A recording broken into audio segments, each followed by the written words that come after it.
भरतपुर नाम का एक गांव था।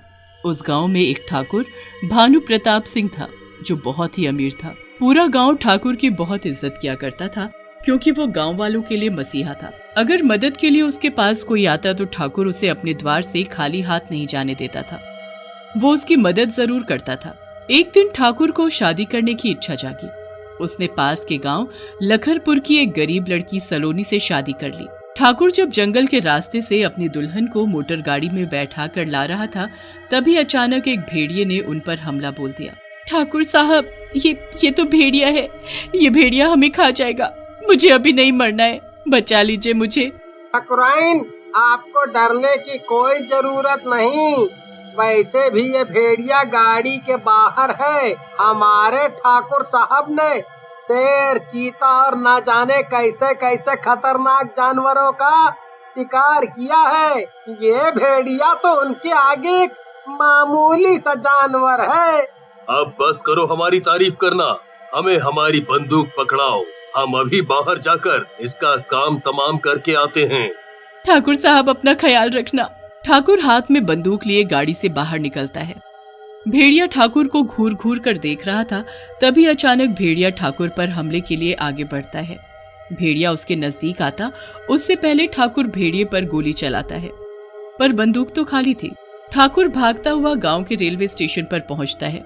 भेड़िया भी उसके पीछे पीछे वहीं पहुंच जाता है। ठाकुर रेल की पटरी पर भागा जा रहा था। तभी भेड़िया ठाकुर पर हमला बोल देता है और उसे काट खाता है। तभी अचानक सामने से ट्रेन आती है। ठाकुर तो एक तरफ हटकर अपनी जान बचा लेता है, पर वो भेड़िया ट्रेन के नीचे आने से मर जाता है। कुछ लोग ठाकुर को बेहोशी की हालत में उनकी हवेली छोड़ आते हैं।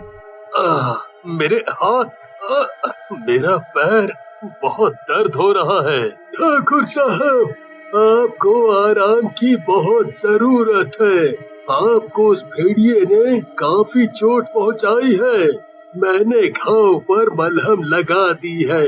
कुछ ही दिनों में आप पहले की तरह बिल्कुल स्वस्थ हो जाएंगे, पर अभी बिस्तर पर आराम कीजिए।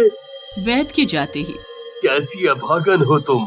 नए घर में स्वागत होने की जगह तुम्हें यहाँ आते ही मेरी सेवा करनी पड़ रही है। कैसी बातें करते हो ठाकुर साहब। आप मेरे पति हैं और आपकी सेवा करना मेरा धर्म, इसलिए मेरे मन में ऐसा कुछ नहीं है।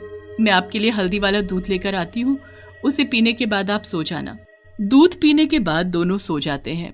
तभी आधी रात के समय ठाकुर को कुछ बेचैनी सी होने लगती है। वो नींद में ही मचलने लगता है और देखते ही देखते उसके पूरे शरीर पर बड़े बड़े बाल उग आते हैं। आंखें खोलते ही आंखें लाल लाल और मुंह में नुकीले बड़े बड़े दांत। ठाकुर उठ खड़ा होता है। ये मुझे क्या हो रहा है। मेरे शरीर पर ये बाल और नाखून इतने बड़े बड़े। तभी सलोनी की आंख खुल जाती है और ठाकुर को देख वो चीख पड़ती है। आह, बचाओ बचाओ कोई। ठाकुर साहब कहाँ गए? अभी तो यही मेरे पास सोए थे। ठाकुर साहब, आप कहाँ हैं? मुझे बचाइए। चुप हो जाओ, कहीं कोई सुन ना ले। मैं ठाकुर हूँ और ये मुझे क्या हो गया है मुझे खुद नहीं पता। मुझे तो कुछ समझ नहीं आ रहा।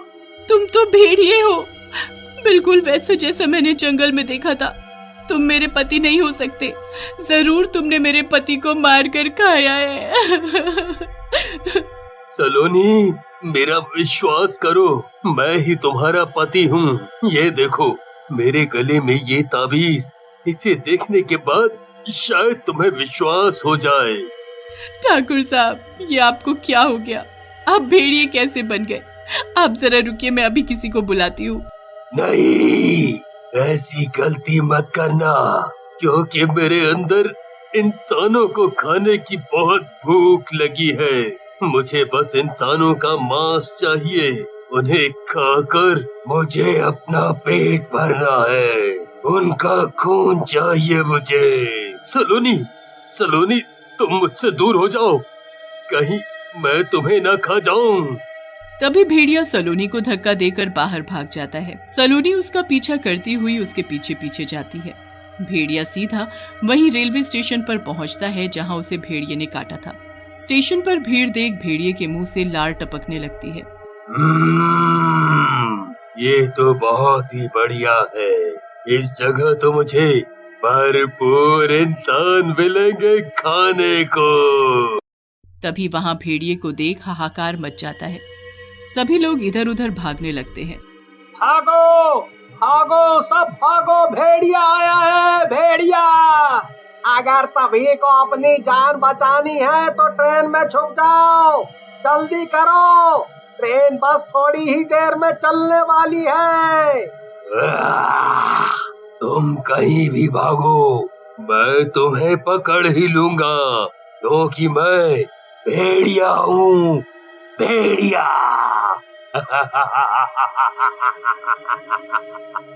भेड़िया लोगों पर हमला बोल देता है। वो किसी के हाथ, किसी के पैर, किसी का सीना फाड़ कर खाने लगा। दूर खड़ी सलोनी चुपके से सब देख रही थी। ठाकुर साहब, मत कीजिए ये सब, ये गलत है। जिन इंसानों को आप मार कर खा रहे हैं वो आपके अपने हैं, उनको नुकसान नहीं, उनकी तो आप मदद किया करते थे। भगवान के लिए रुक जाओ। हे ऊपर वाले, ये सब क्या हो रहा है? इन्हें ना जाने क्या हो गया है। अगर गांव वालों की नजर में ठाकुर साहब भेड़िए बने दिख गए तो वो लोग इन्हें मार देंगे। सलोनी रोती हुई चुपचाप वहां से घर चली जाती है। सुबह होने से पहले भेड़िया भी अपने असली रूप में आकर घर पहुंचता है। उसके मुंह पर खून लगा था। ठाकुर साहब, ये आपने क्या किया? आप तो इन लोगों के रक्षक थे, आप उनके भक्षक कैसे बन सकते हैं? आपने उन्हें मारने से पहले जरा भी नहीं सोचा। पर मेरी ये समझ में नहीं आ रहा कि आपके साथ ये सब हो क्या रहा है। तभी बाहर से आवाज आती है, ठाकुर साहब, ठाकुराइन, आप कहाँ हैं? जरा बाहर आइए, बहुत बड़ी समस्या आन पड़ी है इस गांव के लोगों पर, जल्दी आइए बाहर। ठाकुर साहब, आप जल्दी अंदर जाकर ये कपड़े बदल लीजिए और अपने ऊपर लगा हुआ ये खून भी साफ कर लीजिए। मैं बाहर जाकर देखती हूँ। सलोनी बाहर जाती है और पूछती है, क्या हुआ? कैसे शोर मचा रखा है? आप लोगों को पता नहीं कि ये समय ठाकुर साहब के आराम का समय होता है? खैर कोई बात नहीं, बताइए क्या बात है, आप मुझे बता सकते हैं। वो वहाँ रेलवे स्टेशन पर लोगों की लाशें बिछी पड़ी हैं। कुछ लोगों का कहना है कि किसी खतरनाक जानवर ने उन पर हमला किया है, जो दिखने में बहुत बड़ा और खतरनाक था, बिल्कुल भेड़िया जैसा, और उसे यही अपनी हवेली के पास आते देखा है। इसीलिए हम सब हाथों में मशाल लिए यहाँ आए। आप और ठाकुर साहब ठीक तो है ना? ये तो बहुत बड़ी समस्या है। मुझे लगता है शायद जंगल के रास्ते कोई जानवर आया होगा, उसने ही लोगों पर हमला किया। गांव के लोग चले जाते हैं, पर ठाकुर डर के मारे पूरी रात नहीं सो पाता। अगले दिन शाम ढलते ही ठाकुर के शरीर में फिर से बेचैनी होनी शुरू हो जाती है। सलोनी, सलोनी, मुझे बचाओ। मेरा बदन बहुत दुख रहा है। मुझे लगता है कि मैं फिर से भेड़िए के रूप में आ रहा हूँ। सलोनी फौरन ठाकुर को एक मजबूत रस्सी से बांध देती है। ठाकुर साहब, मैं आपको ऐसे तड़पते हुए नहीं देख सकती, इसलिए मैं आपको इन रस्सियों से आजाद करती हूँ। अगर आपने इस भेड़िए रूप में गांव पर हमला किया तो लोगों को पता चल जाएगा कि आप भेड़िए हैं और वो लोग आपको मार देंगे। मैं अपने पति को मुसीबत में नहीं डाल सकती, इसलिए आप वहीं जाइए रेलवे स्टेशन पर। वहां लोगों को मार कर खाओगे तो किसी को कुछ पता नहीं चलेगा। भेड़िया दौड़ता हुआ वहां रेलवे स्टेशन पर पहुंचता है और छुप जाता है। जैसे ही ट्रेन रुकती है, उसके अंदर से लोगों की भीड़ निकलना शुरू हो जाती है। बस फिर क्या था, भेड़िया लोगों पर टूट पड़ता है। लोगों में भगदड़ शुरू हो जाती है। मेरा बच्चा मेरा बच्चा मुझसे बिछड़ गया, मैं उसे कहाँ ढूंढूं? तभी भेड़िया उस आदमी को फाड़ कर खा जाता है और हमेशा की तरह वो अपना पेट भरने के बाद चुपचाप हवेली में चला जाता है। ऐसा कई दिन तक चलता रहा। जिन लोगों को भेड़िए के बारे में पता था, उन लोगों ने स्टेशन पर जाना छोड़ दिया, पर नए लोगों का अभी भी वहां आना जाना था। एक दिन गांव का एक आदमी सतवीर भेड़िए को हवेली में घुसते और उसे भेड़िए से ठाकुर बनते देख लेता है। सतवीर भागता हुआ गांव पहुंचता है और सभी को ठाकुर के बारे में बताता है। गुस्से में सभी हाथ में मशाल लिए हवेली पहुंचते हैं। ठाकुर अपनी पत्नी के साथ बाहर आता है। ठाकुर सब बता देता है कि कैसे वो भेड़िया बना।